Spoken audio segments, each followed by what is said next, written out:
Hi, I'm Ingrid Rizzolo, and it's time for my talk. Today I will talk about the Harry-Meghan interview, a royal unmasking of palace and press. I was not really interested in the monarchy until Meghan. To me, the monarchy were like dolls packed away for posterity. Then there came Meghan, bringing Hollywood-type animation to this bunch. Her arrival seemed to signal to blacks in Britain and to the Commonwealth and in the Commonwealth countries that change and equity and acceptance had come to the monarchy. Disappointingly, time proved this to be a mere facade. Initial sighs at the perceived beautiful fairy tale in the making when Meghan Markle married her Prince Harry quickly dwindled.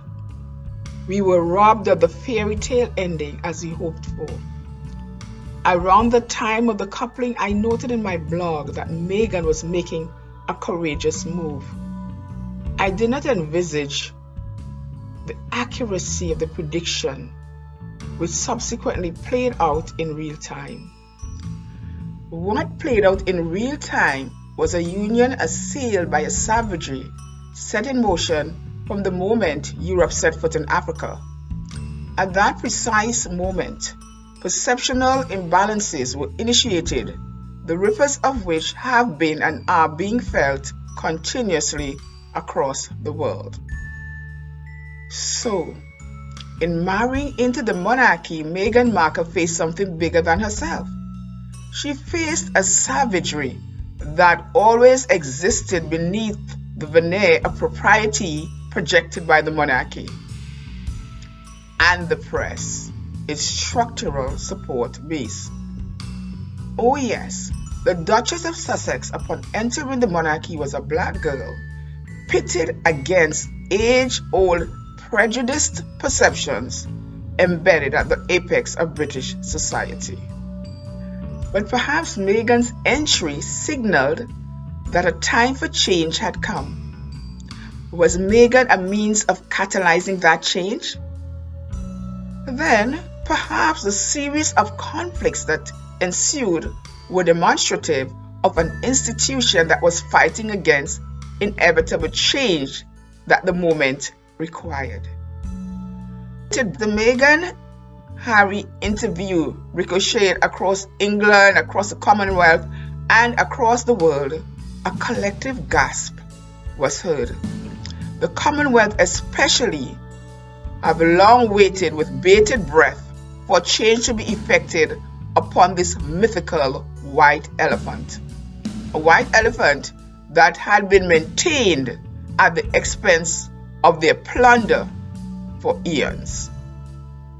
The issue of fatherhood was unmasked in a senior royal's behavior. Prince Harry complained that his father cut him off. He was completely cut off financially after he stepped back from the royal duties in early 2020. Now this is a cruel act.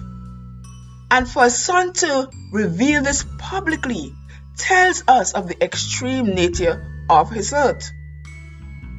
But when he said, "I've got what my mom left me, and without that, we would not have been able to do this," I recognized these words as the words of a bleeding heart.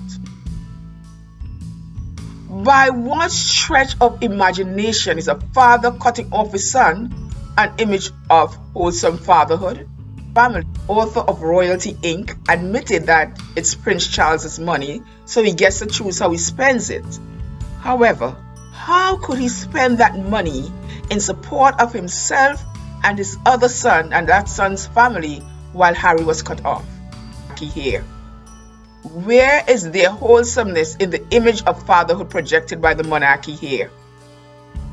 Harry himself presents the more admirable image of fatherhood, one that is worthy of emulation as he sacrifices all for the well-being of his family. Said they pleaded with the royal family to pay for security for them and their son. only to be refused each time. Only to be given security. It's not going to be given a title. Put the life of your young grandson at risk. Police has already been called to their home 9 times in 9 months. Is this how you want your grandson to remember you?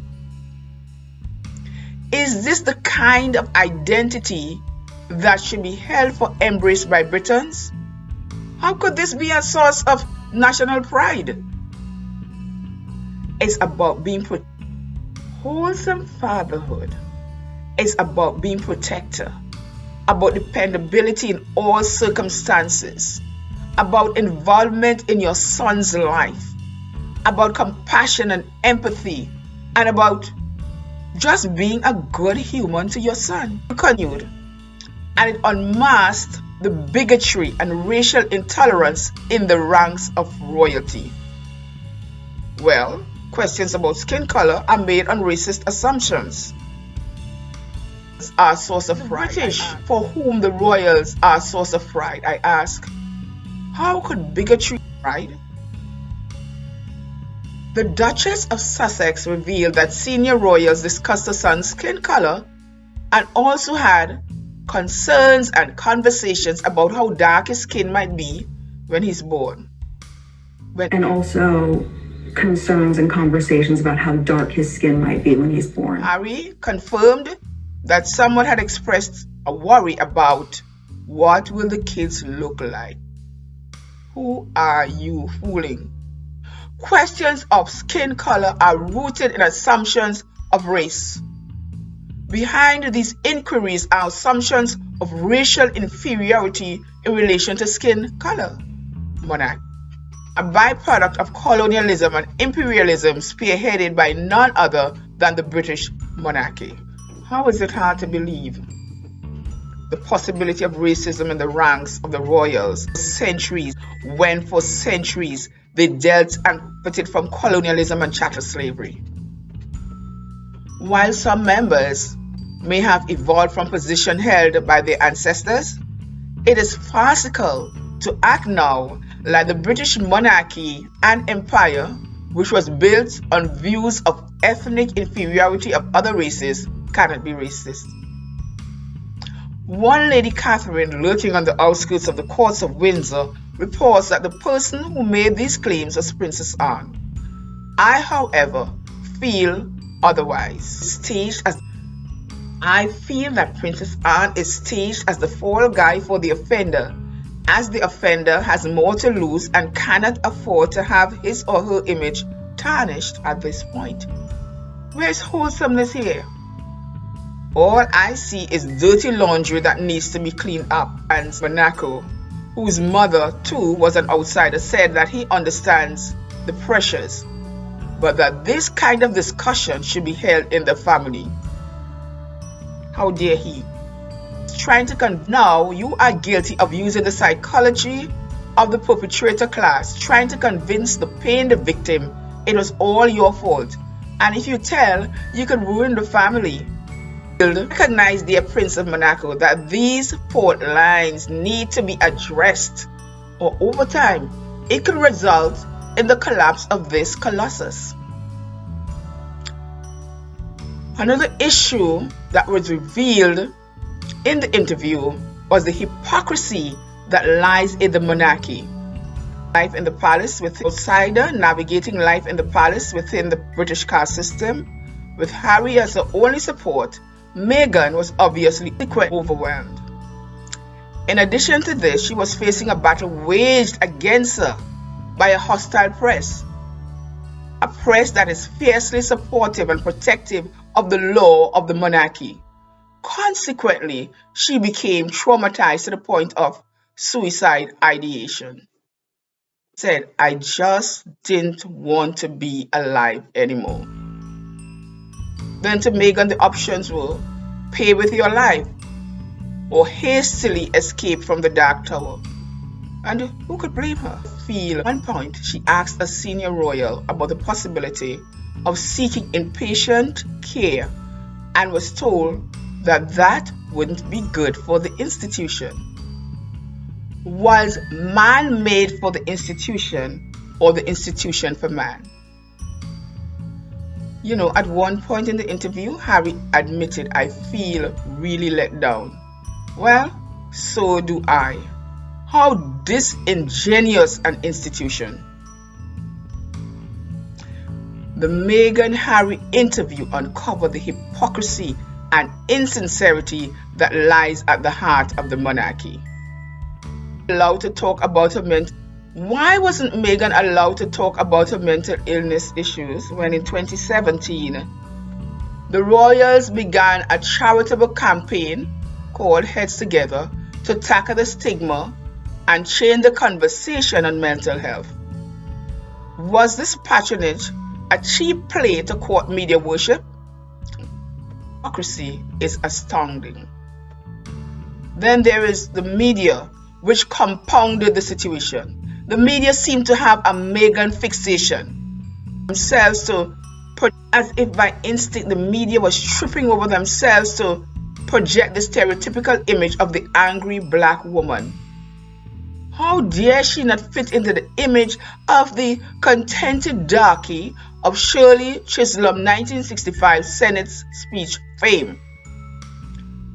As they blasted the newly minted Duchess, they were willing to contort themselves to defend the glamorous royals.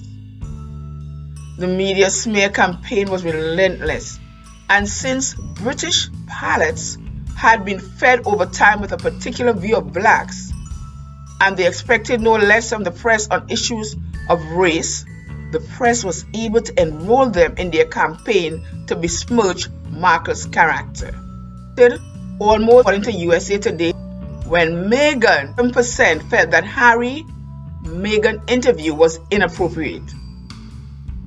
On the other hand, few questioned the validity of the media's report when it said that Meghan had bullied her staff and made her sister-in-law cry. However, when Meghan tells the narrative in reverse, did they believe her? Would they believe her? Meghan rightly claimed she was unfairly treated by the media. But why, when both duchesses can be considered social climbers, not of royal birth, are the ones who got their princes? What is the difference between the two of them? Of how Harry's wife is portrayed in the media as opposed to Kate, William's wife, speaks volumes. BuzzFeed comparisons demonstrate this. Royal cash in. Harry and Kate and Will Inc. secretly set up companies to protect their brand, just like the Beckhams. Now that was praiseworthy. See the contrast now. A royal cash in. Harry and Meghan trademarked over 100 items 6 months before they left the monarchy. Another headline, this time the Express, about Meghan Markle's well-loved avocado. Meghan's beloved avocado is linked to human rights abuse, drought, and millennium shame. William was gifted with an avocado for his pregnant wife. Listen to the tone. For one, avocado was a shameful thing, and for the other one, it was praiseworthy. Again, going back to the Daily Mail, talking about 2 instances of pregnancy. Pregnant Kate tenderly cradles her baby bump. Listen, there is none of the vitriol that comes after in the description of Meghan Markle. His image is that age-old Meghan Markle take her hands off her baby bump. Is it pride, acting, or new age bonding technique? Thank God. Imagery unmasks the Iago spirit resident in the core of the press. From this core position, they manipulated the people's fear of black ascension to bring about the downfall of Meghan and Harry. But Harry, the white Othello, did not fall for it. Thank God. But perhaps a day of reckoning has come for both monarchy and press. Perspective on Meghan. Journal called The Conversation reports that in response to the interview with the Duke and Duchess of Sussex and their claims that they were being racist in the treatment of tabloids, one media executive director claimed that the UK media is not bigoted. The uproar that ensued resulted in this director's resignation. Morgan, who shielded his brand of racism behind the mantra of free speech, had to walk away from his ITV station as a result of his bigoted attack on Meghan Markle. A reported 41,000 complaints from the public followed his sexist and racist invective on Meghan. Sharon Osbourne, his friend who defended him, suffered a similar fate. She, expecting obeisance by her black colleague and not finding it, overplayed her hand and was subsequently dismissed from the talk. It appears that you give safe haven to something that he has uttered that is racist. I'm racist. Is that what you're saying? I will ask you again, Cheryl, and don't try and cry, because if anyone should be crying, it should be me. The interview seemed to have really stirred up the hornet's nest, bringing upon the royals and the press alike a day of reckoning. This is a different moment. The Duchess, by speaking up, is taking her life back. She's taking her power back, as well as her autonomy and her agency. But, as is typical, the perpetrators and others will continue to try to convince the world that it was all Markle's fault, or that the atrocities she spoke of never happened. Well, it's the nature of the subjugated dynamic. Respect for her courageous attempts to put to stop that subjugation by dealing with this difficult situation in a way that would have otherwise led to a decimation of the South. Now is a moment of new histories. New histories should be created and argued for. The past and the present are and were inaccurate. But let us fix the future.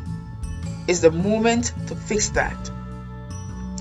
This may be an uncomfortable moment, but let the fallout from this interview be a stone in the proverbial pond whose ripples are felt across the world and all its institutions. Without doubt, it's a day of reckoning for the monarchy and the press that supports it. A time for change has come. This is the moment. I salute this Black Duchess for catalyzing this change, long waited for by the Commonwealth and indeed by the world. I am Ingrid Rizzolo, and this has been my talk. Do not forget to comment, like, and subscribe. Bye for now.